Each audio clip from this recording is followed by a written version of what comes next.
One's a bestseller, one's a cult classic, and together they've been quietly battling for your driveway for over a decade. The Toyota RAV4 and the Subaru Forester. At first glance, they're just two popular compact SUVs, same price range, same 5 seats, same outdoorsy weekend plus weekday commute vibe. But once you take a closer look, these two couldn't be more different. The RAV4 is bold, sharp, and built to appeal to everyone. Toyota has fine-tuned it into a kind of default family car, the one you lease without thinking twice. The Forester, it's boxier, simpler, and doesn't care what your neighbors think. It's not chasing trends, it's just built to work. One's the best seller, the other's a cult favorite, and depending on who you ask, one of them is massively overrated. So in this video, we're doing a real comparison, not just a numbers game, but a full breakdown of what each SUV is actually like to live with, how they drive, how they handle bad weather, what the cabins feel like, what they get right, and where they quietly miss. Because this isn't about which one wins a drag race or has the flashiest screen. It's about which SUV makes more sense for you, not just for test drives, but for real life ownership. Let's start with the RAV4 and why it might be the safest bet on the market, for better or worse. The Toyota RAV4 has been the best-selling SUV in America for years, and once you spend a few minutes with it, it's pretty easy to see why. It just does everything. The design is sharp but not overdone. The cabin is clean and practical. There's a trim for nearly every budget, from bare bones basics to leather-lined luxury. And if you want one with serious MPG, you've got hybrid and plug-in hybrid options that beat most sedans. But here's what actually makes the RAV4 so good. It feels engineered to keep you from thinking about it. You get in, you drive, you do your errands, your commute, your camping trip, and it all just works. The 4-cylinder engine isn't thrilling, but it's reliable. The hybrid models, especially the standard hybrid, give you over 40 mpg in the city, which is still wild for something this size. And Toyota's infotainment setup is much better now than it used to be, especially in the newer trims with bigger screens and cleaner layouts. Inside, you've got good space for people in gear, the rear seats fold flat, the cargo floor is wide, and nothing feels overly cramped, even with 3 passengers and a dog in the back. Now, is it perfect? No. The base trim can feel a little plain, and if you've ever driven a RAV4 on rough pavement, you know the ride isn't exactly soft. It's a little firm, a little noisy, especially compared to something like the Forester. And while Toyota's styling is bold from the outside, the interior still leans conservative unless you go all in on the higher trims. But overall, this SUV nails what most people actually care about. It's good on gas, easy to drive, built to last, and for a lot of buyers, checks every box without overcomplicating anything.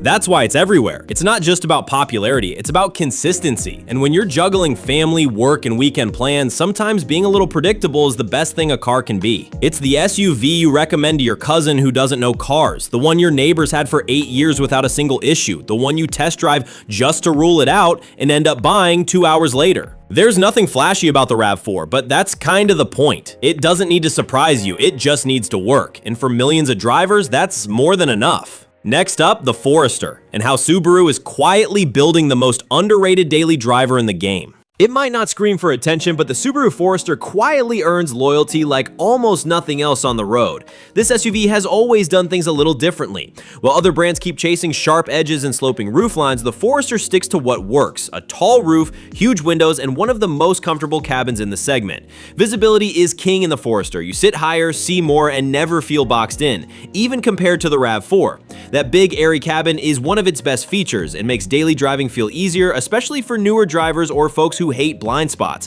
And it's not just headroom. The layout feels genuinely thoughtful. The rear doors open wider, the cargo area is more squared off, and unlike some SUVs that sacrifice function for flair, the Forester stays focused on actual usability.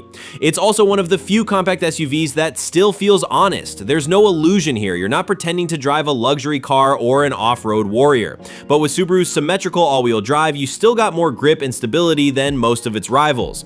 That AW drive system comes standard, no need to upgrade or pay extra, and when the road gets icy, muddy, or steep, the Forester just handles it. No drama, no flashing lights on the dash, just grip and go. The 2024 model has stepped things up too. You get better materials, a smoother ride, more sound insulation, and Subaru's updated infotainment system. It's still not flashy, but it's way more refined than it used to be. Now sure, there's no turbo option anymore, and acceleration is on the slower side, but for most people, that's not a deal breaker. This SUV isn't about speed, it's about peace of mind. It's the kind of vehicle that that makes bad weather feel like no big deal. The kind you load up for a weekend trip and never think twice about. And when you look at ownership surveys, the Forester consistently ranks near the top for long-term satisfaction. People who buy them tend to keep them and love them and tell their friends to buy one too. It's outdoorsy without trying too hard, family-friendly without feeling bloated, and surprisingly good at being invisible in the best possible way. You don't drive a Forester to turn heads, you drive it because you need something you can trust. And year after year, it earns that trust from people who care less about hype and more about how it actually feels to live with a car day in and day out. Next up, let's talk about how these two match up side by side and where the differences really show. So now that we've looked at both of them on their own, let's talk about how they stack up side by side, because this is where things start to get interesting. Let's start with comfort and space. Both the RAV4 and the Forester seat 5, and they're nearly identical in total passenger volume, but they don't feel the same inside. The Forester feels roomier, not because it's actually bigger, but because of how it's shaped. That tall roof, those massive windows, and the upright seating position give it an airy, open feel you don't get in the RAV4. The RAV4, by contrast, feels a little tighter inside, more cockpit-like. It's still plenty comfortable, especially up front, but if you want a cabin that feels more relaxed and open, the Forester wins that round. In terms of tech and interface, the RAV4 feels a bit more modern, especially in higher trims. Toyota's new infotainment system is sharp, the screens are more responsive, and wireless Apple CarPlay and Android Auto are widely available. The Forester system has improved in the latest model, but it still trails the RAV4 in terms of slickness and speed. Ride quality is another one of those you have to feel it things. The Forester leans softer, it's tuned more for comfort than sportiness, and it handles potholes, gravel, and rough roads with a little more composure. The RAV4, especially in certain trims like the SE or XLE Premium, feels firmer and more planted, which is great if you want something that drives a bit more like a car.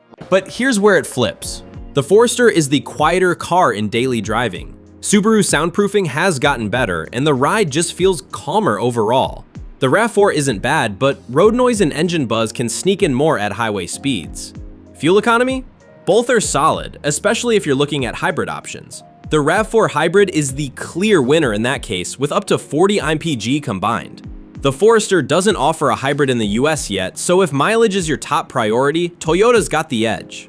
But if weather is your concern, the Forester's standard all-wheel drive is hard to beat. Yes, you can option all-wheel drive on the RAV4, but it's baked into every Forester, with better balance and more predictability in snow, rain, or dirt. Subaru knows how to tune an all-wheel drive system, period. Storage and practicality, the RAV4 technically has a bit more cargo space with the rear seats up, but the Forester's taller opening and squared-off shape make it easier to load bulkier items, like a stroller, camping gear, or even a dog crate. And when it comes to long-term reliability, both of these shine. Toyota has the stronger brand rep overall, but Forester owners are fiercely loyal, and the car has consistently scored well in long-term surveys, especially when properly maintained. So where does that leave us? Well, the RAV4 is better if you want something a little sportier, a little sleeker, and loaded with modern tech, especially if fuel economy matters most to you. It's polished, dependable, and looks great in the driveway. The Forester, on the other hand, is better for buyers who want maximum visibility, year-round traction, and a cabin that just feels more comfortable and relaxed. It's subtle, but incredibly good at what it does.